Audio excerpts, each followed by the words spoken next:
Remue ménage.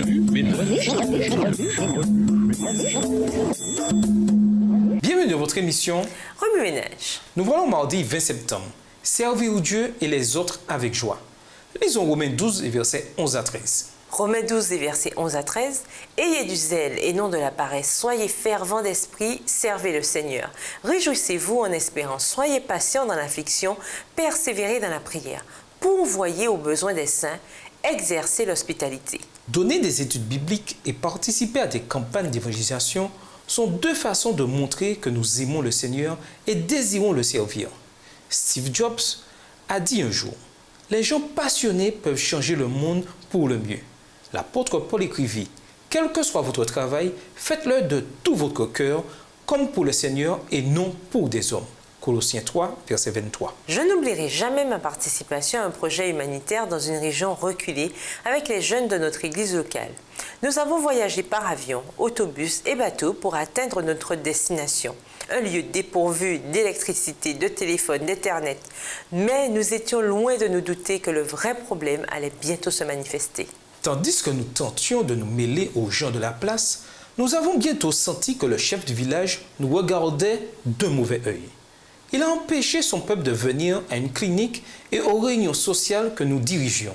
Cependant, au lieu de nous décourager, nous avons prié de plus belle et demandé à Dieu de nous guider. Et alors, un miracle s'est produit. Nous nous sommes rapprochés des enfants du village et avons fait des tas de choses pour eux. Ceci a tellement impressionné le chef qu'il a commencé à assister aux réunions. Avant notre départ, sa femme et lui ont décidé de se faire baptiser. Maintenant, une petite église est en construction dans ce secteur. Cette expérience nous a appris à ne pas nous plaindre, à ne pas abandonner lorsque nous travaillons pour Dieu. Nous avons aussi appris l'importance de la prière fervente et incessante et que Dieu nous exauce lorsque nous lui demandons fidèlement de nous guider. Rien d'étonnant à ce que Paul ait dit que les croyants doivent persévérer dans la prière. Colossiens 4, le verset 2. Chaque fois que vous avez l'occasion d'aider les autres, faites-le. Soyez plein de bonté comme votre Père est plein de bonté. Luc 6, verset 36. Sachant que Dieu est amour, soyons des signes avant-coureurs de ses bénédictions pour ceux qui sont dans le besoin. Soyons hospitaliers les uns à l'égard des autres, sans mauvaise humeur. 1 Pierre 4, verset 9. Venez en aide à vos frères dans le besoin et pratiquez sans cesse l'hospitalité. Romains 12, verset 13. Nous ne deviendrons jamais la lumière du monde et le sel de la terre si nous ne sommes pas bienveillants et généreux. Nous ne deviendrons jamais des enfants de Dieu sans l'amour.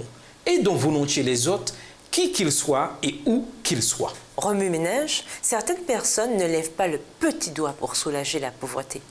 Elles préfèrent laisser le gouvernement s'en charger. Pourquoi n'est-ce pas toujours la meilleure solution? De quelle manière les gouvernements et les chrétiens peuvent-ils travailler de concert pour réduire la pauvreté et aider ceux qui ont besoin d'aide? Au revoir. Et à demain si Dieu veut. Remue ménage.